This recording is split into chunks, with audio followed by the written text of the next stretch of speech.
엄마가 임신했어. 50세의 어머니께서 전화로 알려주신 이 말은 제 인생을 완전히 바꿔놓을 시작점이었습니다. 저는 불가리아 출신으로 한국인 남편과 서울에서 살고 있었죠. 26살 차이 나는 여동생이 생긴다는 소식에 처음엔 어색했지만 곧 기대와 설렘으로 바뀌었습니다. 하지만 기쁨도 잠시. 엘레나는 태어나자마자 선천성 심장병 진단을 받았습니다. 불가리아 시골 병원에서는 적절한 치료가 불가능했고 유럽 대도시로 가는 것도 비용과 시간이 너무 많이 필요했습니다. 매일 밤 전화기 너머로 들려오는 어머니의 흐느낌은 저를 괴롭혔습니다. 안젤라, 우리가 엘레나를 살려야 해. 남편 유진의 조용한 결단이 우리 가족의 운명을 바꿨습니다. 한국의 의료기술을 믿고 태어난 지 2주 된 신생아를 12시간 비행기에 태워 서울로 오는 위험한 결정이었지만 그것이 유일한 희망이었습니다. 서울의 병원에 도착했을 때 저는 생전 처음 경험하는 의료 시스템에 놀랐습니다. 의사들의 전문성, 간호사들의 따뜻함, 최첨단 장비들. 그리고 무엇보다 아이를 살리겠다는 확고한 의지가 느껴졌습니다. 2번의 대수술과 3개월의 치료 끝에 엘레나는 기적적으로 회복했습니다. 그리고 저는 깨달았습니다. 한국은 단순한 기술 강국이 아니라 생명을 살리는 나라라는 것을. 이 이야기는 한 아이의 심장을 고친 의료기적만이 아닙니다. 한국과 불가리아, 두 나라를 잇는 가족의 이야기이자 문화와 국경을 넘어 생명의 소중함을 일깨워준 여정입니다. 여러분도 이 감동적인 이야기에 함께하고 싶으시다면 지금 바로 구독과 좋아요, 알림 설정을 눌러주세요. 여러분의 한 번의 클릭이 더 많은 이들에게 희망을 전할 수 있습니다. 안녕하세요. 저는 안젤라입니다. 불가리아 출신의 27살 여성이에요. 제가 지금 이 이야기를 시작하는 이유는 말도 안 되는 일이 벌어졌기 때문입니다. 한국이 아니었다면 제 동생은 지금 이 세상에 없었을지도 모릅니다. 처음엔 낯설기만 했던 이곳이 어느 순간 저희 가족의 기적이 되었죠. 그때 남편이 한국으로 데려오자고 말했을 때 전 단 한 번도 이런 일을 예상하지 못했습니다. 대학에서 국제경제학을 전공했던 저는 졸업 후 아프리카에서 NGO 활동을 하며 인도주의적 프로젝트에 참여했어요. 그곳에서 한국인 자원봉사자였던 유진 씨를 만났습니다. 처음 봤을 때부터 그는 다른 자원봉사자들과는 달랐어요. 책임감이 강하고 진중했죠. 매일 아침 일찍 일어나 현지인들을 위한 급식소를 준비하고 밤늦게까지 보고서를 작성하는 모습이 인상적이었습니다. 안젤라 씨, 이 프로젝트가 끝나면 어디로 가실 계획이에요?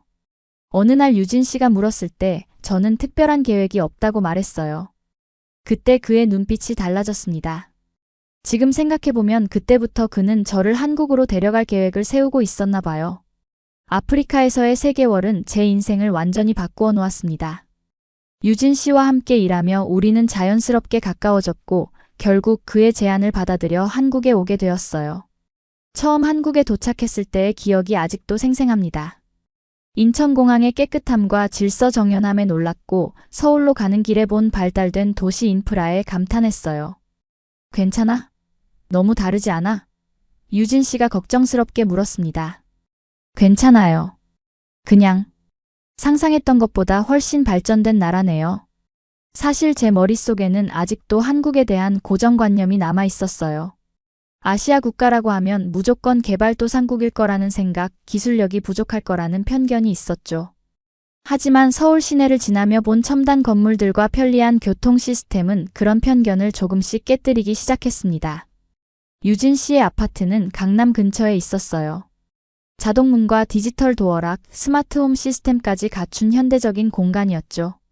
저는 그곳에서 한국 생활에 적응하며 유진 씨와의 관계도 더욱 깊어졌습니다. 한국어를 배우기 시작했고 점차 한국 문화에 녹아들기 시작했어요. 안젤라, 우리 결혼할래? 유진 씨가 프로포즈했을 때 저는 망설임 없이 수락했습니다. 서로 다른 문화 속에서도 우리는 서로를 이해하고 존중하며 사랑했으니까요. 결혼식은 한국과 불가리아의 전통을 조금씩 섞어 치렀습니다. 양가 부모님들이 만나고 서로의 문화를 존중하는 모습을 보며 저는 행복했어요. 결혼 후 우리는 안정적인 맞벌이 부부로 행복한 시간을 보냈습니다. 유진 씨는 국제 NGO에서 일했고 저는 외국인을 위한 경제 컨설팅 회사에 취직했어요. 주말이면 한국의 여러 곳을 여행하며 이 나라의 아름다움을 발견해 나갔죠. 경복궁의 웅장함, 제주도의 자연경관, 부산의 활기찬 분위기까지. 저는 점점 한국에 매료되어 갔습니다. 그러던 어느 날 불가리아에 계신 부모님에게서 전화가 왔어요. 처음에는 그저 일상적인 안부 통화인 줄 알았습니다. 하지만 어머니의 목소리가 평소와 달랐어요. 떨리는 목소리로 어머니가 말씀하셨습니다. 안젤라, 엄마가 임신했어. 순간 귀를 의심했습니다. 어머니는 당시 50세였어요. 임신이라니 말도 안 되는 일이었죠. 하지만 그것은 사실이었습니다. 무려 50세에 자연 임신을 하신 거예요. 의사들도 놀랐다고 했습니다. 처음에는 건강 문제를 우려했지만 검사 결과 태아는 건강해 보였고 어머니도 임신을 유지하기로 결정하셨어요. 안젤라, 네가 26살에 동생을 얻게 될 줄은 몰랐구나. 아버지의 웃음소리가 전화기 너머로 들려왔습니다. 저에게는 이미 3살 터울의 남동생과 여동생이 있었는데 이제는 무려 26살 차이 나는 막내 여동생이 생기게 된 겁니다. 처음에는 어색하고 믿기지 않았지만 시간이 지나면서 저도 남편도 이 특별한 상황을 받아들이고 기뻐하기 시작했어요. 저희는 불가리아에 방문하여 어머니의 임신 중반기를 함께 보내기도 했습니다. 어머니의 배가 불러오는 것을 보며 저는 이상한 감정을 느꼈어요. 제가 태어났을 때의 모습이 이랬을까, 동생들이 태어날 때 이랬을까 생각하며 신기했죠. 한국으로 돌아와서도 저희는 매주 화상통화로 어머니의 상태를 확인했습니다. 그리고 출산 예정일이 다가오자 저는 불가리아로 갈 계획을 세웠어요. 그러나 예상보다 2주 일찍 어머니는 진통을 느끼셨고 병원으로 달려가셨습니다. 저는 그날 밤 한국에서 초조하게 소식을 기다렸어요. 그리고 마침내 아버지의 전화가 왔습니다. 축하한다, 안젤라. 내 여동생이 태어났어. 이름은 엘레나야. 저는 기쁨의 눈물을 흘렸습니다. 유진 씨도 함께 기뻐했어요. 우리는 곧바로 비행기표를 예약하고 불가리아로 향했습니다. 하지만 그때까지만 해도 우리 가족에게 닥칠 위기는 전혀 예상하지 못했어요. 불가리아 소피아 공항에 도착했을 때 아버지는 평소와 달리 어두운 표정으로 저희를 맞이했습니다. 그 순간 제 심장은 쿵 내려앉았어요.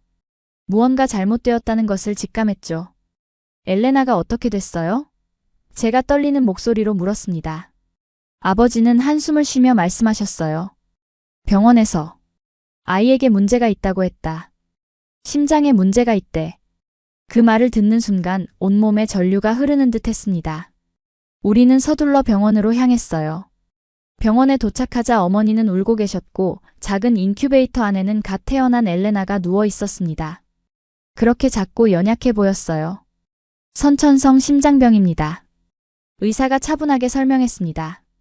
심실 중격 결손증과 동맥관 개존증이 있어요. 수술이 필요합니다. 의학 용어는 생소했지만 상황의 심각성은 이해할 수 있었어요. 엘레나의 심장에는 구멍이 있고 혈관이 제대로 닫히지 않았다는 것. 그리고 그것을 치료하기 위해서는 수술이 필요하다는 것. 언제 수술할 수 있나요? 유진 씨가 물었습니다. 의사는 머뭇거리며 대답했어요. 문제는 우리 병원에서는 신생아 심장 수술을 할 수 있는 시설이 부족합니다. 소피아 중앙병원으로 이송해야 하고 거기서도 소아심장 전문의가 부족한 상황이에요. 그날 밤 우리 가족은 병원 대기실에서 긴 토론을 했습니다. 소피아 중앙병원은 불가리아에서 가장 큰 병원이지만 소아심장 수술 성공률이 높지 않다는 소문이 있었어요. 게다가 대기자 명단이 길어 수술까지 몇 달이 걸릴 수도 있다고 했습니다. 이웃나라 병원은 어떨까? 아버지가 제안했어요. 비용이 너무 많이 들 거예요. 어머니가 걱정스럽게 말했습니다. 보험이 적용되지 않을 테니까. 저희 가족은 중산층이었지만 해외 의료비를 감당하기는 어려웠어요. 특히 신생아 심장 수술은 비용이 천문학적일 수 있었죠. 밤새 고민하고 인터넷을 검색했지만 마땅한 해결책을 찾지 못했습니다. 다음 날 엘레나는 소피아 중앙병원으로 이송되었어요. 그곳에서 만난 전문의는 상황을 더 자세히 설명해 주었습니다. 아이의 상태는 심각합니다. 수술은 빠를수록 좋지만 현재 우리 병원에는 적합한 장비가 부족해요. 해외 치료를 고려해 보시는 게 어떨까요? 그 말을 들은 어머니는 더욱 절망했습니다. 저도 무력감을 느꼈어요. 태어난 지 일주일도 안 된 아기가 이런 시련을 겪다니 너무 잔인했죠. 유진 씨는 조용히 병원 밖으로 나갔고 한참 후에 돌아왔습니다. 안젤라, 잠깐 이야기 좀 할까? 그가 제 손을 잡았어요. 병원 카페테리아에서 유진 씨는 조용히 말했습니다. 안젤라, 데리고 와. 한국에서 수술하자. 처음에는 그의 말을 이해하지 못했어요. 뭐라고요? 엘레나를 한국으로 데려오자고. 한국은 소아 심장 수술 분야에서 세계적인 수준이야. 내가 알아봤어. 유진 씨는 스마트폰을 꺼내 검색 결과를 보여주었습니다. 서울대병원, 세브란스병원 등 한국의 유수한 병원들이 소아 심장 수술에서 높은 성공률을 자랑한다는 내용이었어요. 특히 신생아 심장 수술 분야에서는 세계 최고 수준이라고 했습니다. 하지만 비용은요? 외국인이 한국에서 수술받으면 얼마나 들까요? 제가 걱정스럽게 물었어요. 그것도 알아봤어. 한국에는 외국인 환자를 위한 의료 프로그램이 있어. 물론 전액 지원은 아니지만 상당 부분 도움을 받을 수 있을 거야. 그리고 나머지는 우리가 어떻게든 해결하면 돼. 유진 씨의 결단력 있는 모습에 저는 감동했습니다. 하지만 여전히 불안했어요. 외국인 신생아가 한국 병원에서 수술을 받을 수 있을지, 절차는 어떻게 되는지, 비용은 정말 감당할 수 있을지. 수많은 의문이 떠올랐습니다. 그날 밤 저희는 가족 회의를 열었어요. 유진 씨는 준비해온 자료들을 하나하나 설명했습니다. 한국의 의료 시스템, 소아 심장병 수술의 성공률, 외국인 환자 지원 프로그램 등에 대해서요. 아버지는 처음에는 의심스러워했지만 점차 설득되는 모습이었어요. 정말 가능할까? 어머니가 희망과 불안이 섞인 눈빛으로 물었습니다. 네, 어머님. 제가 책임지겠습니다. 유진 씨가 확신에 찬 목소리로 대답했어요. 결국 우리는 엘레나를 한국으로 데려가기로 결정했습니다. 의사의 동의를 얻고 필요한 서류를 준비하고 비행기 표를 예약했어요. 신생아를 장거리 비행기에 태우는 것은 위험할 수 있었지만 의사들은 특별한 장비와 주의사항을 알려주며 도움을 주었습니다. 출발 전날 밤 저는 병원에서 엘레나를 바라보며 기도했어요. 엘레나, 힘을 내. 언니가 너를 꼭 살릴게. 다음 날 우리는 특별 의료 장비를 갖춘 비행기에 탑승했습니다. 저와 유진 씨, 그리고 어머니가 함께 한국으로 향했어요. 아버지는 불가리아에 남아 필요한 일들을 처리하기로 했습니다. 12시간의 긴 비행 동안 엘레나는 대부분 잠을 잤고 가끔 깨어나 울었지만 다행히 큰 문제 없이 여행을 마쳤어요. 인천공항에 도착했을 때 이미 구급차가 기다리고 있었습니다. 유진 씨가 미리 모든 것을 준비해 둔 거였어요. 우리는 곧바로 서울 강남의 한 대형 병원으로 이송되었습니다. 그곳에서 우리를 맞이한 것은 예상치 못한 따뜻함이었어요.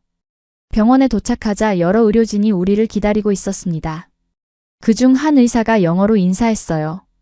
안녕하세요. 저는 이수연 교수입니다. 엘레나의 담당 의사가 될 사람이에요. 이 교수는 차분하고 친절했습니다. 그는 즉시 엘레나의 상태를 살펴보고 다양한 검사를 지시했어요. 그리고 몇 시간 후 저희를 상담실로 불러 결과를 설명해 주었습니다. 엘레나의 상태는 생각보다 복잡합니다. 심실 중격 결손증과 동맥관 개존증 외에도 폐동맥 협착이 있어요. 수술이 필요하지만 먼저 아이의 상태를 안정시키는 것이 중요합니다. 이 교수는 태블릿을 꺼내 엘레나의 심장 초음파 영상을 보여주었어요. 그리고 문제가 있는 부분을 하나하나 설명해 주었습니다. 불가리아에서는 이런 상세한 설명을 받지 못했기 때문에 저는 감동했어요. 수술은 언제 할 수 있나요? 어머니가 물었습니다. 일주일 정도 아이의 상태를 관찰한 후 결정하겠습니다. 그동안 특별 중환자실에서 24시간 모니터링할 예정이에요. 그리고 이 교수는 우리에게 예상치 못한 질문을 했습니다. 혹시 통역이 필요하신가요? 병원에 불가리아어 통역사는 없지만 영어 통역은 가능합니다. 저는 영어가 가능하다고 말했지만 어머니는 영어에 익숙하지 않았어요. 이 교수는 곧바로 태블릿을 조작해 영어-불가리아어 번역 앱을 실행했습니다. 완벽하진 않지만 이것으로 의사소통을 도울 수 있을 거예요. 그리고 중요한 설명이 있을 때는 안젤라 씨가 통역해 주시면 됩니다. 이 작은 배려의 어머니는 감동에 눈물을 흘렸어요. 낯선 나라에서 느끼는 불안감이 조금은 줄어든 것 같았습니다. 우리는 병원 내 가족 숙소에 배정받았어요. 환자 가족을 위한 특별 공간이었습니다. 작지만 깨끗한 방과 샤워 시설, 간단한 주방까지 갖추고 있었죠. 병원 측에서는 식사 쿠폰도 제공했고 필요한 물품들도 안내해 주었습니다. 한국 병원이 이렇게 환자 가족까지 신경 쓰는 줄 몰랐어요. 어머니가 놀라며 말했습니다. 그날부터 우리의 병원 생활이 시작되었어요.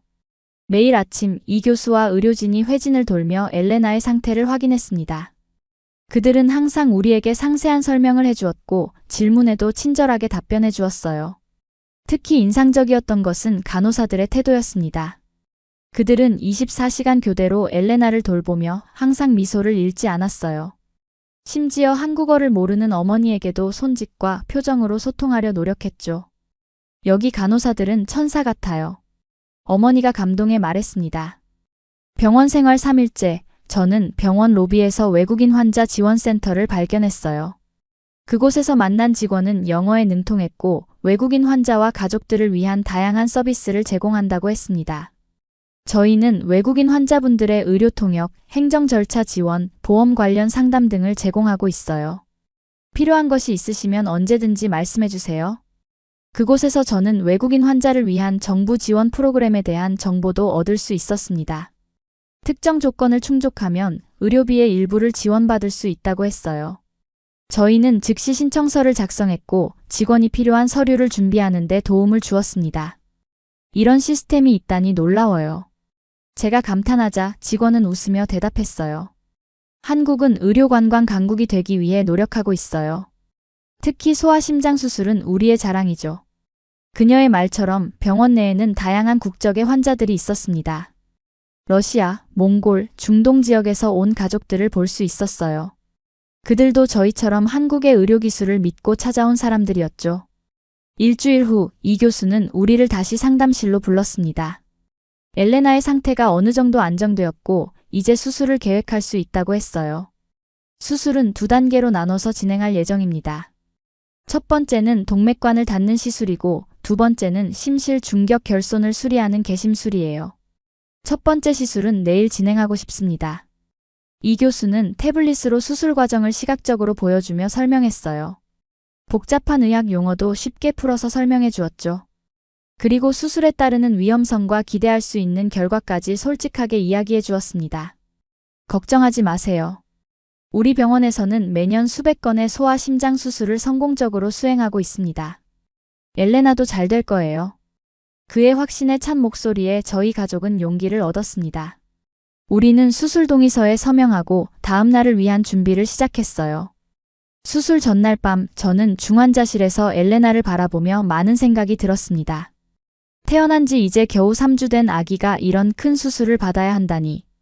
너무 가혹했지만 동시에 감사한 마음도 들었어요. 만약 우리가 한국에 오지 않았다면 엘레나는 어떻게 되었을까?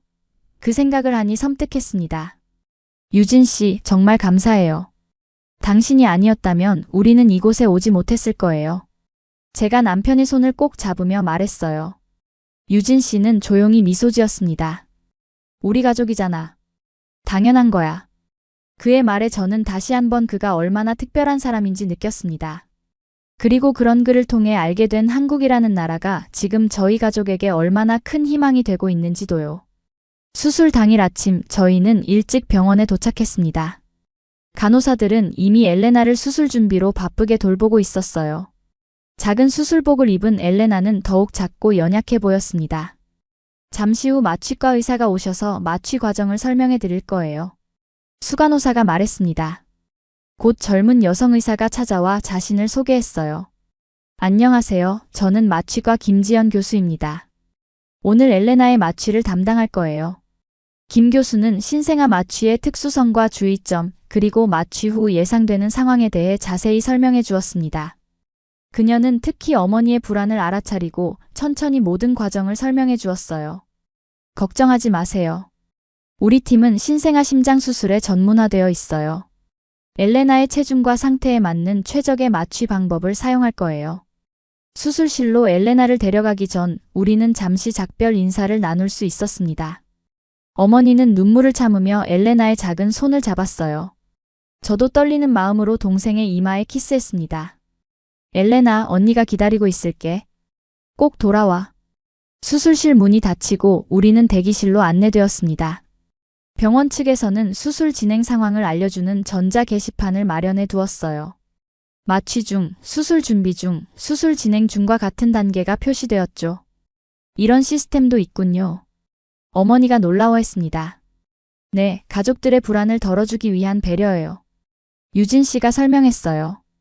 첫 번째 시술은 카테터를 이용한 비교적 간단한 것이었지만 그래도 신생아에게는 큰 부담이었습니다. 시간이 갈수록 어머니의 불안은 커져갔고 저도 초조했어요. 유진 씨는 끊임없이 저희를 안심시키려 노력했지만 그도 긴장한 것이 눈에 보였습니다. 수술이 시작되고 약 2시간 후 게시판의 상태가 수술 완료로 바뀌었어요. 그리고 잠시 후 이 교수가 수술복 차림으로 대기실로 들어왔습니다. 첫 번째 시술은 성공적으로 끝났습니다. 동맥관을 완벽하게 닫았어요. 우리 모두 안도의 한숨을 내쉬었습니다. 이 교수는 계속해서 설명했어요. 엘레나는 지금 회복실로 이동했고 약 1시간 후에 중환자실로 옮길 예정입니다. 그때 가족분들이 볼 수 있을 거예요. 다행히 아이의 반응이 좋습니다. 이 정도면 일주일 후에 두 번째 수술을 계획할 수 있을 것 같아요. 우리는 기쁨과 안도감에 눈물을 흘렸습니다. 첫 번째 산을 넘은 기분이었어요. 그날 저녁 중환자실에서 엘레나를 만났을 때 여전히 많은 기계들에 연결되어 있었지만 안정적인 모습이었습니다. 우리 아기 정말 용감하네요. 어머니가 울먹이며 말했어요. 간호사는 미소 지으며 대답했습니다. 네, 정말 강한 아기예요. 이렇게 빨리 안정되는 경우가 드물거든요. 그날부터 엘레나의 회복은 의사들의 예상보다 빨랐습니다. 활력 징후는 안정적이었고 산소 포화도도 점차 개선되었어요. 세 번째 날에는 인공호흡기를 제거할 수 있었고 다섯 번째 날에는 일반 병실로 옮길 수 있었습니다. 엘레나의 회복 속도가 놀랍습니다. 이 교수가 회진 중에 말했어요. 이 상태라면 예정대로 일주일 후에 두 번째 수술을 진행할 수 있을 것 같아요. 일주일은 빠르게 지나갔습니다. 그동안 저희는 병원 생활에 적응했고 다른 외국인 환자 가족들과도 교류하며 서로 위로했어요. 러시아에서 온 가족은 그들의 아들이 선천성 척추 질환으로 수술받았다고 했고 몽골에서 온 가족은 쌍둥이 딸들의 간 이식을 위해 왔다고 했습니다. 한국 의료가 이렇게 발전했다니 놀라워요. 러시아 엄마가 말했어요. 우리나라에서는 이런 수술을 받으려면 1년 이상 기다려야 해요. 두 번째 수술 전날 이 교수는 저희를 불러 자세한 설명을 해주었습니다. 이번 수술은 첫 번째보다 복잡하고 위험했어요. 심장을 일시적으로 멈추고 인공 심폐기를 사용해야 했기 때문입니다. 개심술은 언제나 위험이 따릅니다. 특히 신생아의 경우 더욱 그렇죠. 하지만 엘레나의 첫 번째 수술 후 회복이 좋았고 전반적인 상태도 안정적이에요. 저희 팀은 최선을 다할 겁니다. 수술 당일 우리는 더욱 긴장된 마음으로 엘레나를 보냈습니다. 이번 수술은 최소 6시간이 걸릴 것이라고 했어요. 대기실에서 우리는 침묵 속에 시간을 보냈습니다. 어머니는 기도를 멈추지 않았고 저는 불안한 마음에 병원 복도를 왔다 갔다 했어요. 3시간이 지났을 때 게시판에는 여전히 수술 진행 중이라고 표시되어 있었습니다. 4시간, 5시간. 시간이 갈수록 불안감은 커져갔어요. 마침내 6시간이 지났을 때 게시판이 수술 완료로 바뀌었습니다. 이 교수가 대기실로 들어왔을 때 그의 표정은 밝았어요. 수술은 성공적이었습니다. 심실 중격 결손을 완전히 수리했고 추가로 발견된 작은 문제들도 해결했어요. 우리 모두 안도의 눈물을 흘렸습니다. 이 교수는 계속해서 수술 과정과 결과를 설명해 주었어요. 엘레나의 심장은 이제 정상적으로 기능할 수 있을 겁니다. 물론 회복 과정에서 주의 깊게 관찰해야 하고 향후 정기적인 검진이 필요하지만 장기적인 예후는 매우 좋아요. 두 번째 수술 후 엘레나의 회복은 첫 번째보다 더디었습니다. 처음 이틀은 중환자실에서 깊은 진정 상태로 유지되었고 모든 생명 유지 장치에 의존했어요. 하지만 3일째부터 상태가 눈에 띄게 호전되기 시작했습니다. 정말 강한 아기예요. 중환자실 간호사가 말했어요. 이렇게 큰 수술 후에 이런 회복 속도는 보기 드물어요. 일주일 후 엘레나는 일반 병실로 옮겨졌고 점차 정상적인 수유도 가능해졌습니다. 어머니는 처음으로 엘레나를 안고 직접 모유 수유를 할 수 있었어요. 그 순간 어머니의 눈에서는 행복의 눈물이 흘렀습니다. 우리 아기가 살았어. 정말 살았어. 저도 그 모습을 보며 울었어요. 태어난 지 한 달도 안 된 아기가 2번의 큰 수술을 이겨낸 것입니다. 그것은 분명 기적이었고 그 기적은 한국에서 일어났습니다. 엘레나의 회복이 계속되면서 저는 한국 의료 시스템에 대해 더 많은 것을 알게 되었습니다. 이 교수와 다른 의료진들과의 대화, 그리고 병원 내 외국인 환자 지원센터를 통해 얻은 정보들이 저의 시야를 넓혀주었어요. 한국은 의료기술뿐만 아니라 의료 시스템 자체가 매우 효율적입니다.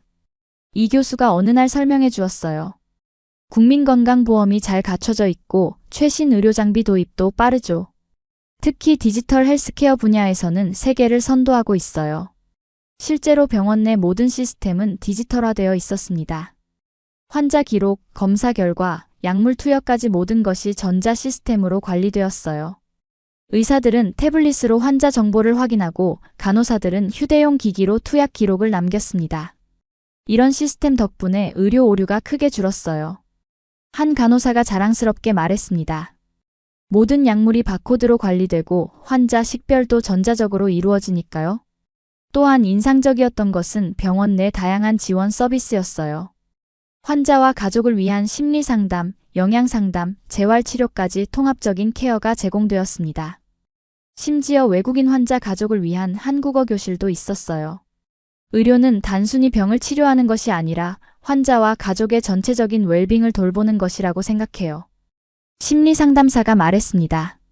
어느 날 저는 병원 내 도서관에서 한국 의료 시스템에 관한 책을 발견했어요. 그곳에서 한국이 어떻게 짧은 시간 내에 세계적인 의료 강국이 되었는지 알게 되었습니다. 한국은 1970년대만 해도 의료 인프라가 열악했어요. 도서관 사서가 설명해 주었어요. 하지만 정부의 체계적인 투자와 의료인들의 헌신, 그리고 국민들의 높은 교육 수준이 결합되어 빠르게 발전했죠. 특히 IT 강국이라는 이점을 의료 분야에 접목시킨 것이 큰 성공 요인이었어요. 책에는 한국의 원격 의료 시스템, 인공지능을 활용한 진단 기술, 로봇 수술 등 첨단 의료 기술에 대한 내용도 있었습니다. 저는 이런 기술들이 실제로 환자 치료에 어떻게 활용되는지 궁금했어요. 이 교수님, 한국에서는 정말 로봇이 수술을 하나요? 제가 호기심에 물었습니다. 이 교수는 웃으며 대답했어요. 로봇이 독립적으로 수술하는 건 아니고 의사가 로봇을 조종하는 거예요. 다빈치 수술 시스템이라고 불리는데 미세한 움직임이 가능해서 복잡한 수술에 많이 사용됩니다. 우리 병원에도 있어요. 보러 가실래요? 그렇게 이 교수의 안내로 저희는 로봇 수술실을 견학할 수 있었습니다. 실제 수술이 진행 중이어서 유리창 너머로만 볼 수 있었지만 그 정교한 기계와 의사들의 숙련된 움직임은 마치 미래에 온 것 같은 느낌이었어요. 놀랍군요. 어머니도 감탄했습니다. 병원 생활이 계속되면서 우리는 의료진들과 더 가까워졌습니다. 그들은 단순히 전문가로서의 역할만 하는 것이 아니라 인간적인 관심과 배려를 보여주었어요. 특히 엘레나를 담당하는 간호사들은 마치 가족처럼 우리를 대해주었습니다. 오늘은 엘레나가 정말 잘 먹었어요. 그리고 처음으로 웃는 것 같았어요. 한 간호사가 기쁘게 알려주었죠. 이런 작은 순간들이 우리에게 큰 위로가 되었습니다. 병원의 다른 외국인 환자 가족들과도 교류하며 서로의 경험과 감정을 나누었어요. 그들 모두 한국 의료 시스템에 감동받았다고 했습니다. 우리 아들은 러시아에서 2년 동안 제대로 된 진단도 받지 못했어요. 러시아에서 온 어머니가 말했습니다. 여기서는 일주일 만에 정확한 진단과 치료 계획을 세워줬어요. 몽골에서 온 부모님도 비슷한 경험을 나누었어요. 우리나라에서는 쌍둥이의 간 이식이 불가능하다고 했어요. 하지만 여기서는 가능하다고 했고 실제로 성공했어요. 이런 이야기들을 들으면서 저는 한국이 단순히 기술적으로 발전한 나라가 아니라 생명을 소중히 여기는 가치관이 있는 나라라는 것을 느꼈습니다. 그리고 그 중심에는 헌신적인 의료인들이 있었어요. 왜 이렇게 열심히 일하세요? 어느 날 저는 밤늦게까지 일하는 간호사에게 물었습니다. 그녀는 잠시 생각하더니 대답했어요. 저희가 하는 일이 누군가의 생명과 직결되어 있으니까요. 특히 아이들. 그들의 미래를 위해서라면 조금 더 노력할 가치가 있어요. 그 말이 제 가슴에 깊이 와닿았습니다. 이곳의 의료인들에게 환자는 단순한 케이스가 아니라 소중한 생명이었던 거예요. 그들의 열정과 헌신이 엘레나 같은 아이들에게 새로운 삶의 기회를 주고 있었습니다. 엘레나의 상태가 안정되면서 저희는 병원 밖으로 나갈 기회도 가질 수 있었습니다. 유진 씨가 서울의 다양한 곳을 소개해 주었어요. 처음으로 함께 간 곳은 병원 근처의 한강공원이었습니다. 와, 도시 한가운데 이런 공원이 있다니 놀라워요. 어머니가 감탄했어요. 유진 씨는 웃으며 설명했습니다. 한강은 서울을 가로지르는 강이에요. 그 주변으로 여러 공원이 조성되어 있죠. 시민들의 휴식 공간이자 다양한 문화 행사가 열리는 곳이기도 해요.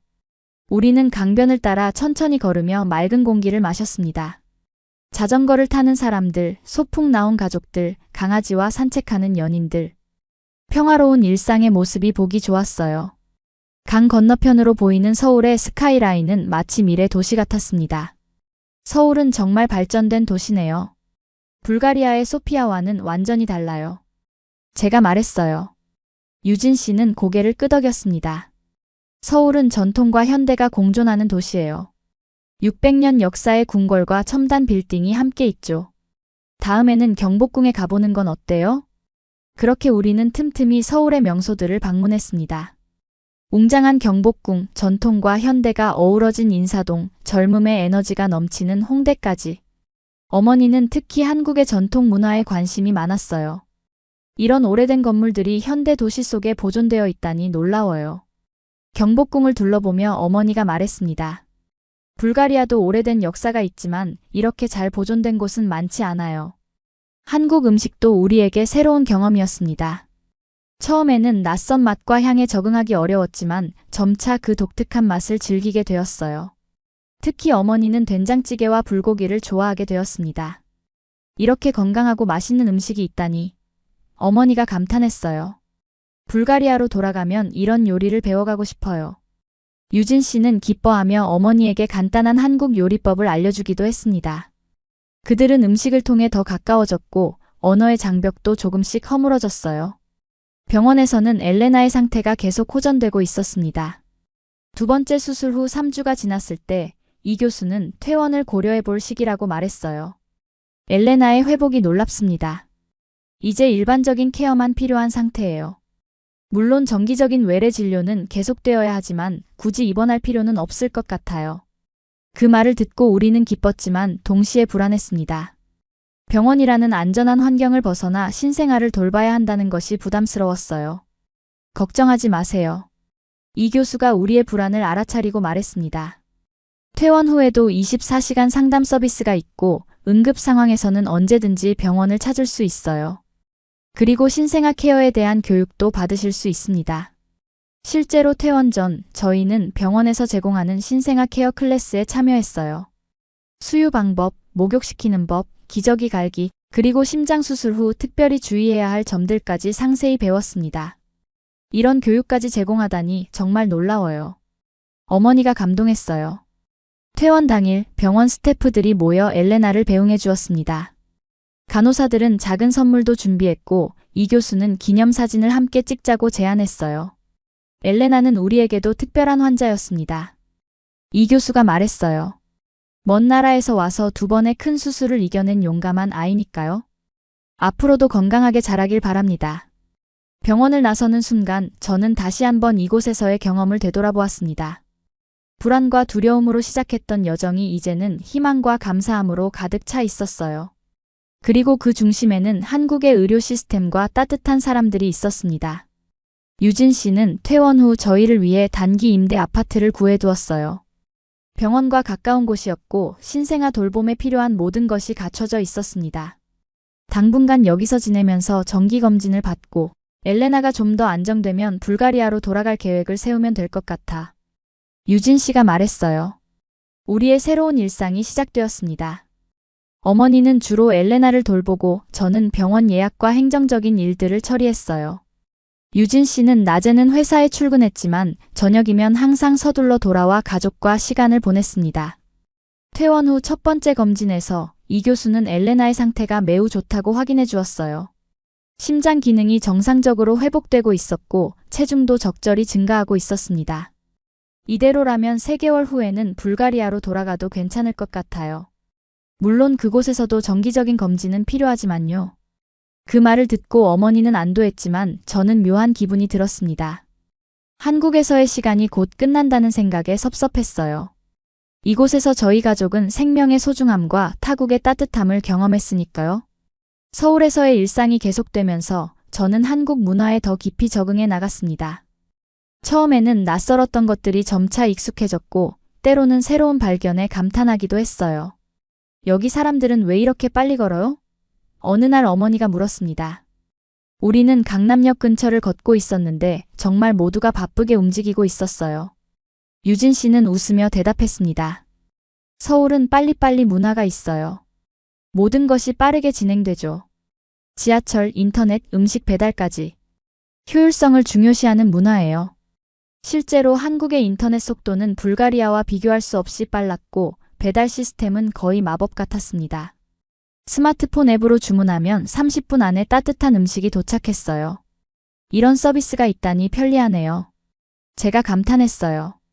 그러나 모든 문화적 차이가 긍정적인 것만은 아니었습니다. 때로는 한국의 집단주의 문화나 위계 질서가 저에게는 이해하기 어려웠어요. 특히 유진 씨가 회사에서 겪는 압박감과 야근 문화는 제가 보기에 지나치게 느껴졌습니다. 왜 이렇게 늦게까지 일해야 해요? 제가 물었어요. 유진 씨는 한숨을 쉬며 대답했습니다. 한국에서는 회사가 거의 두 번째 가족 같아요. 충성심과 헌신이 중요하게 여겨지죠. 때로는 힘들지만 그만큼 성취감도 있어요. 저는 그의 말을 이해하려고 노력했지만 여전히 일과 삶의 균형에 대한 문화적 차이는 컸습니다. 불가리아에서는 가족 시간이 더 중요시되었고 저녁 시간은 대체로 가족과 함께 보냈어요. 그러나 한국에서는 회식 문화도 있어서 유진 씨가 종종 늦게 귀가하기도 했습니다. 회식은 단순한 술자리가 아니에요. 유진 씨가 설명했어요. 팀워크를 강화하고 동료들과 유대감을 형성하는 중요한 자리죠. 참석하지 않으면 팀에 소속감이 없다고 여겨질 수 있어요. 이런 문화적 차이를 이해하는 데는 시간이 걸렸지만 점차 저는 한국 사회의 장점들도 발견하게 되었습니다. 높은 교육열, 공동체 의식, 어르신에 대한 존경심 등은 감탄할 만한 가치였어요.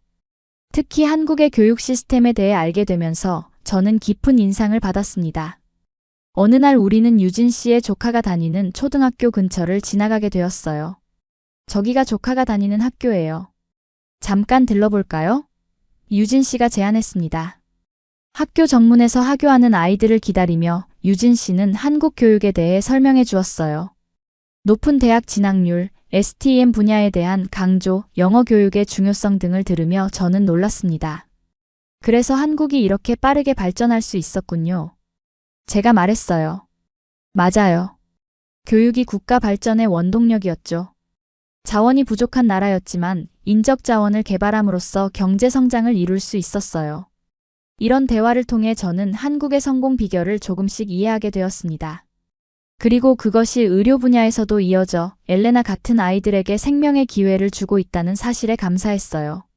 일상 속에서도 한국 문화의 특별함을 발견하는 순간들이 있었습니다. 어느 날 우리는 지하철을 타고 이동하던 중 한 노인이 탑승하자 즉시 여러 젊은이들이 자리를 양보하는 모습을 보았어요. 자연스럽게 어르신을 배려하네요. 제가 감탄했습니다. 유진 씨는 미소 지으며 설명했어요. 한국에서는 어르신 공경이 중요한 가치예요. 유교 문화의 영향이죠. 또 다른 날에는 길에서 지갑을 잃어버린 외국인 관광객이 경찰의 도움을 받는 모습을 보았습니다. 경찰은 영어로 소통하며 친절하게 도움을 주고 있었어요. 외국인에게도 이렇게 친절하네요. 어머니가 말했습니다. 한국은 관광객들에게 친절한 나라가 되기 위해 노력하고 있어요. 특히 의료 관광은 중요한 산업으로 성장하고 있죠. 이런 일상적인 관찰을 통해 저는 한국이 단순히 기술적으로 발전한 나라가 아니라 인간적인 가치와 전통을 소중히 여기는 나라라는 것을 느꼈습니다. 그리고 그것이 의료 시스템에도 반영되어 환자를 단순한 케이스가 아닌 사람으로 대하는 문화를 만들어냈다고 생각했어요. 병원 검진을 위해 정기적으로 방문하면서 저는 한국 의료 시스템의 또 다른 측면을 발견했습니다. 예약 시스템의 효율성, 대기 시간의 최소화, 의료진의 전문성 등이 인상적이었어요. 다른 나라에서는 의사를 만나기 위해 몇 시간씩 기다리는 경우가 많아요. 러시아에서 온 환자 가족이 말했습니다. 여기서는 예약 시간에 맞춰 오면 10분 이내에 진료를 받을 수 있어요. 또한 병원 내 편의시설도 놀라웠습니다. 카페, 식당, 은행, 약국까지 모든 것이 한 건물 안에 있어 환자와 가족의 편의를 최대한 고려했어요. 이런 디테일까지 신경 쓰는 것이 한국적인 서비스의 특징인 것 같아요. 제가 유진 씨에게 말했습니다. 유진 씨는 고개를 끄덕였어요. 한국에서는 정성이라는 개념이 중요해요. 마음을 다해 최선을 다하는 것이죠. 그것이 의료 서비스에도 반영되는 것 같아요. 이런 문화적 경험과 관찰을 통해 저는 점차 한국에 대한 이해를 넓혀갔습니다. 처음에는 낯설고 때로는 이해하기 어려웠던 문화적 차이들이 이제는 저에게 새로운 시각을 제공해 주었어요. 엘레나의 회복이 계속되면서 우리 가족은 한국에서의 생활에 더욱 적응해 갔습니다. 퇴원 후 한 달이 지났을 때 이 교수는 엘레나의 상태가 매우 안정적이라고 확인해 주었어요. 심장 기능이 정상으로 돌아오고 있어요. 엘레나는 이제 일반 아기들처럼 성장할 수 있을 겁니다. 이 교수가 기쁘게 말했습니다. 그 말을 들은 어머니는 기쁨의 눈물을 흘렸어요. 정말 감사합니다, 교수님. 한국에 오지 않았다면 우리 아이는... 이 교수는 따뜻하게 어머니의 손을 잡았습니다. 저희가 할 수 있는 일을 했을 뿐이에요. 엘레나가 이렇게 회복된 것은 그녀의 강인함 덕분이죠. 병원 방문 빈도가 줄어들면서 저희는 한국에서의 일상을 더 즐길 수 있게 되었습니다. 유진 씨는 주말마다 새로운 장소로 저희를 데려갔어요. 북촌 한옥마을, 남산타워, 동대문 디자인 플라자 등 서울의 다양한 명소를 방문했습니다. 특히 인상적이었던 것은 한국의 전통시장이었어요. 광장시장에서 먹은 빈대떡과 마약김밥은 잊을 수 없는 맛이었습니다. 어머니는 시장의 활기찬 분위기와 다양한 식재료에 매료되었어요. 이렇게 신선한 재료들이 많다니 불가리아로 돌아가면 한국 요리를 꼭 배워야겠어요. 어머니가 신이 나서 말했습니다. 유진 씨의 가족들과도 더 자주 만나게 되었어요. 처음에는 언어 장벽 때문에 어색했지만 점차 마음으로 소통하는 법을 배웠습니다. 특히 유진 씨의 어머니는 어느 날 저희 집을 방문해 직접 만든 반찬들을 가져오셨어요. 외국인 며느리가 한국 음식에 적응하기 어렵다고 들었어요. 이건 조금 덜 맵게 만들었으니 한번 드셔보세요. 유진 씨가 번역해 주었습니다. 그 작은 배려에 저는 감동했고 어머니도 눈시울을 붉혔어요. 언어는 통하지 않아도 마음의 따뜻함은 전해지는 것 같았습니다. 유진 씨의 가족들은 엘레나에게도 특별한 애정을 보여주었어요. 그들에게 엘레나는 단순한 시누이의 동생이 아니라 한국의 의료기술로 살아난 특별한 아이였습니다. 유진 씨의 어머니는 엘레나를 위해 전통 돌잡이 용품을 준비해 주셨고 100일 축하도 한국식으로 해주고 싶다고 하셨어요. 한국에서는 아기의 100일과 돌이 중요한 의미를 가져요. 유진 씨가 설명했습니다. 특히 건강하게 자라길 바라는 마음을 담아 축하하죠. 이런 문화적 경험을 통해 저희 가족은 한국과 더 깊은 유대감을 형성해 갔습니다. 처음에는 단순히 의료 서비스를 받기 위해 왔던 나라가 이제는 우리 가족의 특별한 추억이 담긴 곳이 되었어요. 특히 저에게 한국은 더 이상 낯선 나라가 아니었습니다. 처음 도착했을 때 가졌던 편견들은 완전히 사라졌고 이제는 이 나라의 문화와 가치를 존중하게 되었어요. 한국어도 조금씩 배우기 시작했고 간단한 인사와 감사 표현은 할 수 있게 되었습니다. 안녕하세요, 감사합니다, 맛있어요. 제가 한국어로 말하면 현지인들은 항상 기뻐하며 격려해 주었어요. 유진 씨는 제 변화를 보며 자랑스러워했습니다. 안젤라, 당신은 정말 적응력이 뛰어나요. 많은 외국인들이 한국 문화에 적응하는 데 어려움을 겪는데 당신은 정말 잘하고 있어요. 그의 말에 저는 웃으며 대답했어요. 당신 덕분이에요. 그리고 한국이라는 나라가 저희 가족에게 보여준 따뜻함 덕분이죠. 엘레나가 태어난 지 100일이 되는 날 저희는 한국식 100일 잔치를 열었습니다. 유진 씨의 가족들과 병원에서 만난 친구들 그리고 이 교수와 의료진들까지 초대했어요. 한국의 전통 의상인 한복을 입은 엘레나는 모두의 시선을 사로잡았습니다. 와, 정말 예쁘네요. 이 교수가 감탄했어요. 태어났을 때 그 작고 약했던 모습이 믿기지 않을 정도예요. 100일 잔치에서는 한국 전통 음식들이 가득했고 유진 씨의 어머니가 준비한 100일 떡은 특히 인상적이었습니다. 모두가 엘레나의 건강과 행복을 기원하며 잔을 들었어요. 이 아이는 두 나라의 사랑을 받으며 자랄 겁니다. 유진 씨가 건배사를 했어요. 불가리아와 한국 두 나라의 좋은 점을 모두 가진 특별한 아이로요. 그 말에 모두가 박수를 치고 웃었습니다. 저는 그 순간 문화적 차이를 넘어선 인간적인 유대감을 강하게 느꼈어요. 국적과 언어가 달라도 생명을 소중히 여기는 마음은 같다는 것을요. 100일 잔치가 끝난 후 이 교수는 저희에게 중요한 소식을 전했습니다. 엘레나의 상태가 매우 안정적이에요. 이제 불가리아로 돌아가도 괜찮을 것 같습니다. 물론 그곳에서도 정기적인 검진은 필요하지만요. 그 말을 들은 순간 저는 기쁨과 아쉬움이 뒤섞인 복잡한 감정을 느꼈습니다. 고향으로 돌아갈 수 있다는 것은 기쁜 일이었지만 한국을 떠난다는 생각에 마음이 무거웠어요.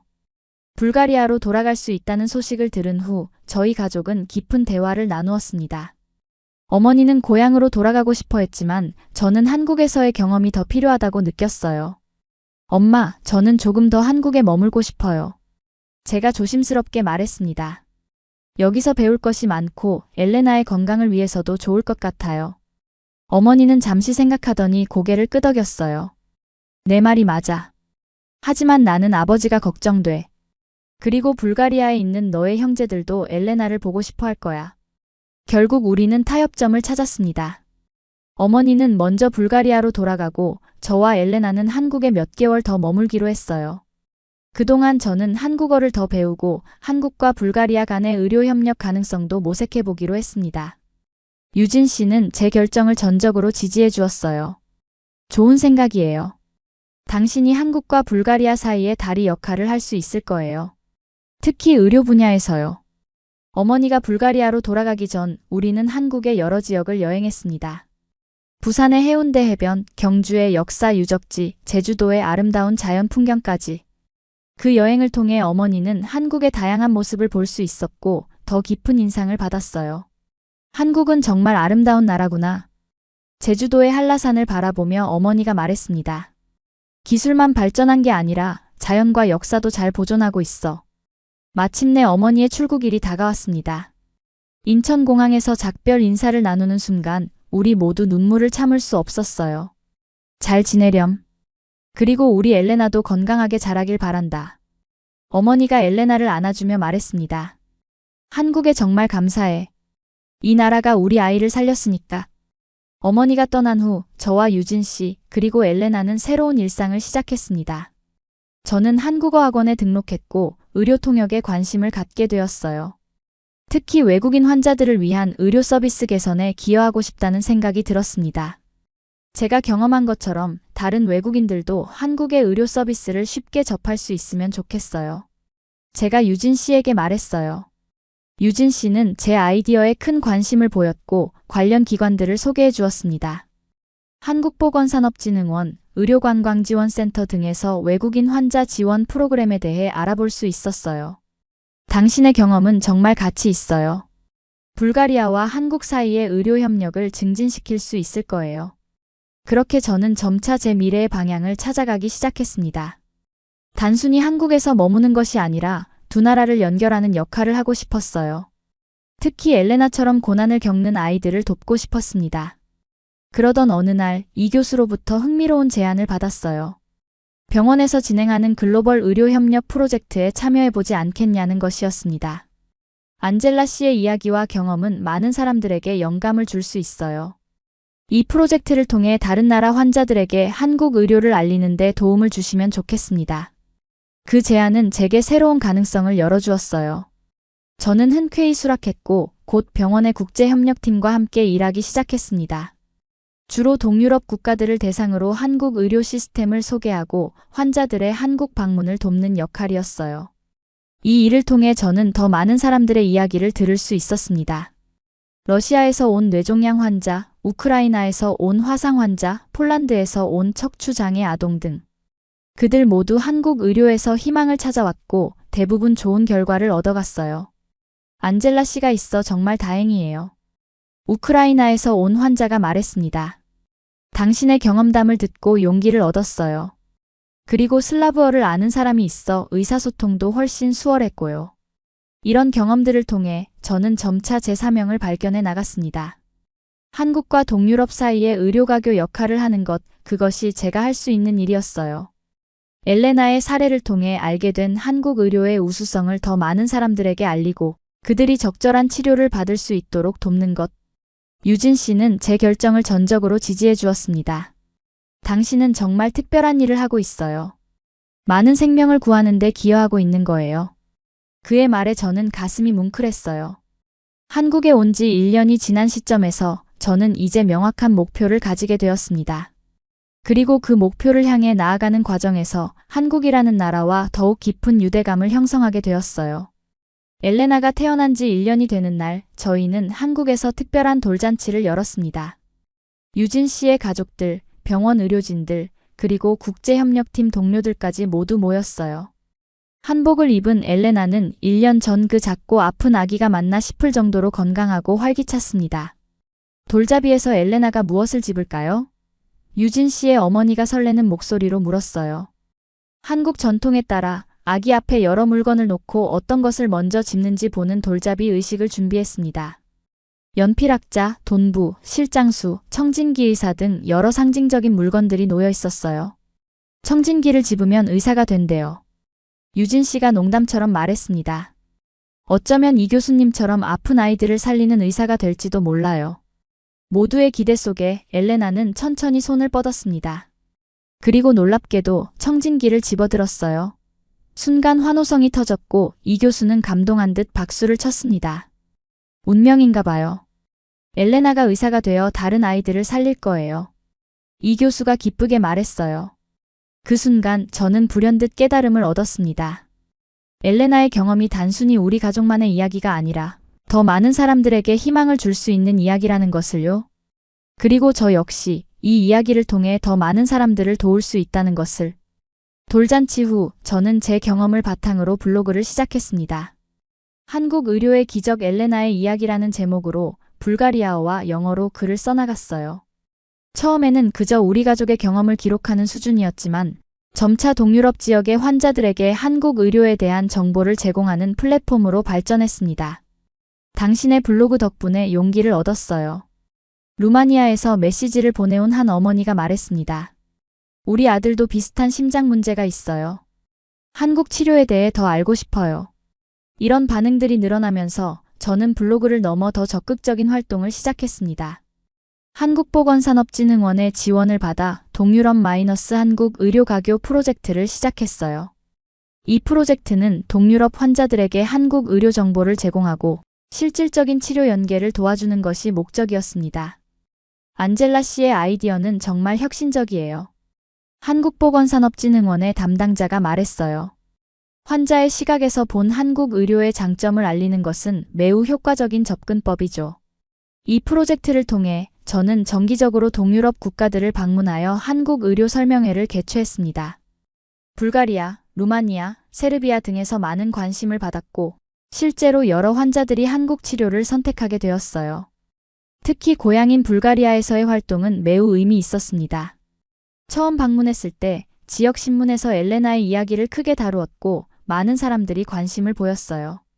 안젤라, 내 이야기가 우리 지역에 큰 희망을 주고 있어. 아버지가 자랑스럽게 말했습니다. 여러 가족들이 한국 치료에 대해 문의하고 있단다. 저는 불가리아 의료진들과도 협력하기 시작했어요. 한국의 의료기술과 시스템을 소개하고 가능하다면 의료진 교류 프로그램도 추진하고 싶었습니다. 소피아 중앙병원의 몇몇 의사들은 큰 관심을 보였고 한국 병원과의 협력 가능성을 타진하기 시작했어요. 한국의 소아심장 수술 기술은 정말 배울 점이 많습니다.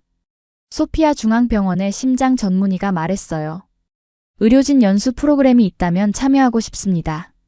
이런 반응에 힘입어 저는 한국으로 돌아와 더 체계적인 프로그램을 구상했습니다. 이 교수와 병원 국제협력팀의 도움으로 동유럽 의료진 연수 프로그램을 기획했어요. 이 프로그램은 동유럽 국가의 의사들이 한국에서 단기 연수를 받을 수 있도록 하는 것이었습니다. 이런 프로그램이 양국 의료 발전에 큰 도움이 될 거예요. 이 교수가 지지해 주었어요. 우리의 기술을 공유하고 서로 배울 수 있는 기회가 될 테니까요. 프로그램 기획이 한창이던 어느 날 유진 씨가 특별한 제안을 했습니다. 안젤라, 우리 이제 정식으로 NGO를 설립하는 게 어떨까요? 생명의 달이라는 이름으로 아픈 아이들을 위한 국제 의료 지원 단체를 만드는 거예요. 그의 제안에 저는 깊이 감동했습니다. 유진 씨는 제 꿈을 실현시키기 위해 자신의 경력까지 바꿀 준비가 되어 있었어요. 그는 국제 NGO에서의 경험을 살려 새로운 단체의 운영을 맡겠다고 했습니다. 정말 그렇게 해도 괜찮을까요? 제가 걱정스럽게 물었어요. 물론이죠. 우리가 경험한 기적을 다른 가족들도 경험할 수 있도록 돕는 것, 그것이 우리가 할 수 있는 가장 의미 있는 일이라고 생각해요. 그렇게 저희는 생명의 달이라는 NGO를 설립하기 위한 준비를 시작했습니다. 법적 절차, 후원 모금, 협력 병원 섭외 등 많은 준비가 필요했지만 유진 씨와 저는 열정적으로 임했어요. 놀랍게도 많은 사람들이 저희의 활동에 관심을 보이고 지원해 주었습니다. 이 교수를 비롯한 의료진들은 자문위원으로 참여했고 한국보건산업진흥원에서는 초기 운영 자금을 지원해 주었어요. 심지어 유진 씨의 회사에서도 직원들의 봉사활동을 통해 도움을 주겠다고 했습니다. 많은 분들이 도와주시니 정말 감사해요. 제가 감동하며 말했습니다. 당신의 이야기와 열정이 사람들을 움직인 거예요. 유진 씨가 대답했어요. 엘레나의 경험이 다른 아이들에게도 희망이 되고 있어요. NGO 설립 준비와 함께 저는 정기적으로 불가리아를 방문하여 가족들과 시간을 보냈습니다. 엘레나는 양국을 오가며 건강하게 자라고 있었고 저의 형제들도 엘레나와 특별한 유대감을 형성해 나갔어요. 엘레나는 정말 특별한 아이야. 제 여동생이 말했습니다. 두 나라의 사랑을 받으며 자라고 있으니까. 엘레나가 2살이 되었을 때 생명의 달이 NGO가 정식으로 출범했습니다. 서울에서 열린 창립 행사에는 많은 의료진과 지원자들이 참석했고 저희의 첫 번째 지원 대상자로 세르비아의 심장병 어린이 2명이 선정되었어요. 이제 시작일 뿐이에요. 유진 씨가 창립 연설에서 말했습니다. 앞으로 더 많은 아이들에게 생명의 기회를 전해줄 수 있기를 바랍니다. NGO 활동이 본격화되면서 저는 더 많은 아이들과 가족들을 만나게 되었습니다. 그들의 이야기를 듣고 그들의 아픔을 함께 나누며 저는 제가 하는 일의 의미를 더 깊이 느꼈어요. 안젤라 씨 덕분에 희망을 얻었습니다. 세르비아에서 온 어머니가 말했어요. 당신처럼 저희도 기적을 경험할 수 있을까요? 네, 물론이죠. 한국의 의료진들이 최선을 다할 거예요. 그리고 저희 NGO가 모든 과정을 도와드릴 겁니다. 그렇게 저는 점차 더 많은 가족들에게 희망을 전하는 역할을 하게 되었습니다.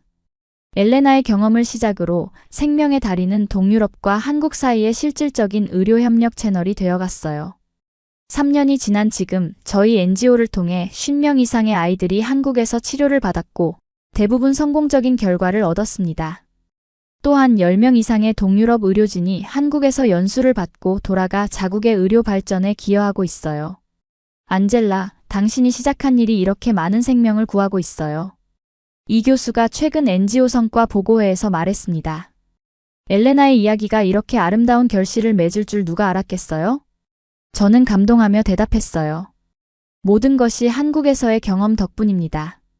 이 나라가 저희 가족에게 보여준 따뜻함과 전문성이 저에게 영감을 주었어요. 엘레나는 이제 건강한 5살 아이로 자라고 있습니다. 한국어와 불가리아어를 모두 구사하며 양국을 오가는 생활에 자연스럽게 적응했어요. 그녀의 심장은 완전히 건강해졌고 정기검진에서도 항상 좋은 결과를 보여주고 있습니다. 엄마, 나 나중에 이 교수 선생님처럼 의사 될 거야. 엘레나가 어느 날 갑자기 말했어요. 아픈 아이들 고쳐주는 의사. 그 말을 들은 순간 저는 눈물이 왈칵 쏟아졌습니다. 돌잡이에서 청진기를 집었던 그 순간이 떠올랐고 어쩌면 그것이 정말 운명이었을지도 모른다는 생각이 들었어요. 그래, 엘레나. 넌 정말 멋진 의사가 될 거야. 저는 딸을 꼭 안아주었습니다. 이제 저희 가족은 서울과 소피아를 오가며 살고 있습니다. 6개월은 한국에서, 6개월은 불가리아에서 지내며 양국의 문화와 가치를 모두 경험하고 있어요. 유진 씨는 NGO 운영을 위해 회사를 그만두고 전업으로 활동하고 있으며 저는 의료통역과 문화교류 프로그램을 담당하고 있습니다. 우리 가족이 두 나라의 다리 역할을 하고 있네요. 유진 씨가 어느 날 말했어요. 엘레나처럼 말이죠. 그의 말에 저는 깊이 공감했습니다. 엘레나의 심장에 다리가 놓여진 것처럼 저희 가족도 두 나라 사이에 다리를 놓고 있었어요. 그리고 그 다리를 통해 더 많은 생명이 구해지고 더 많은 문화적 이해가 이루어지고 있었습니다. 한국은 이제 저에게 단순한 남편의 나라가 아닙니다. 저의 딸이 새 생명을 얻은 곳이자 저의 인생에 새로운 목적을 준 곳이에요. 그리고 무엇보다 생명의 소중함과 인간적인 따뜻함을 배운 곳입니다. 오늘도 저는 새로운 환자 가족과 상담하며 그들에게 희망의 메시지를 전합니다. 한국은 기적을 만드는 나라입니다. 우리 엘레나가 그랬던 것처럼 여러분의 아이도 새로운 기회를 얻을 수 있을 거예요. 그렇게 저는 제 경험을 통해 더 많은 사람들에게 희망을 전하는 역할을 계속하고 있습니다. 한국과 불가리아 두 나라를 잇는 작은 다리가 되어 지금까지 제 이야기를 들어주셔서 감사합니다. 처음 한국에 왔을 때 저는 이 나라에 대해 거의 아는 것이 없었습니다. 단지 남편의 고향이라는 것 외에는 큰 의미가 없었어요. 하지만 지금은 다릅니다. 한국은 제 딸의 생명을 구해준 나라이자 제 인생의 방향을 바꿔준 특별한 곳이 되었습니다. 한국의 의료 시스템은 단순히 첨단 기술만이 아닌 환자를 생각하는 마음과 세심한 배려가 결합된 결과라고 생각합니다. 디지털 헬스케어, 로봇 수술, 정밀 의료 등 눈부신 기술 발전도 중요하지만 그 기술을 다루는 의료진의 헌신과 환자 중심 사고방식이 더욱 중요하다는 것을 알게 되었어요. 엘레나의 경험을 통해 저는 한국이 진정한 의료 강국임을 확신하게 되었습니다. 짧은 시간 내에 이룬 한국의 의료 발전은 전 세계가 배워야 할 모델이라고 생각해요. 특히 IT 기술과 의료의 융합, 효율적인 의료 전달 체계, 환자 중심 서비스는 다른 나라들이 참고할 만한 부분입니다. 생명의 다리 NGO 활동을 통해 저는 이제 한국의 의료기술과 시스템을 더 많은 사람들에게 알리고 실질적인 도움을 제공하는 역할을 하고 있습니다. 특히 동유럽 국가들과 한국 사이의 의료 협력이 더욱 활발해지길 바라며 양국의 의료진 교류와 환자 지원 프로그램을 계속 발전시켜 나갈 계획입니다. 엘레나는 이제 건강한 아이로 자라고 있습니다. 그녀의 심장에 놓인 다리처럼 저희 가족도 두 나라 사이의 다리 역할을 하고 있어요. 서로 다른 문화와 언어를 가진 국가들이지만 생명을 소중히 여기는 마음은 같다는 것을 깨달았습니다. 여러분께 묻고 싶습니다. 여러분은 한국의 어떤 점이 가장 자랑스러우신가요? 기술? 문화? 사람들의 따뜻함? 저에게는 이 모든 것이 소중하지만 특히 위기 상황에서 보여준 한국인들의 따뜻한 마음과 헌신이 가장 인상적이었습니다. 제 이야기가 여러분께 조금이나마 감동과 희망을 전해드렸기를 바랍니다. 그리고 한국의 의료 시스템이 얼마나 뛰어난지, 이 나라가 얼마나 따뜻한 곳인지 더 많은 사람들이 알게 되기를 희망합니다. 이 영상이 마음에 드셨다면 좋아요와 구독, 그리고 주변 분들과 공유해주세요. 여러분의 응원이 저희에게 큰 힘이 됩니다. 또한 댓글로 여러분의 생각과 경험도 나눠주시면 감사하겠습니다. 한국 의료에 대한 여러분의 경험이나 의견이 궁금합니다. 다음 영상에서 또 만나 뵙겠습니다. 감사합니다.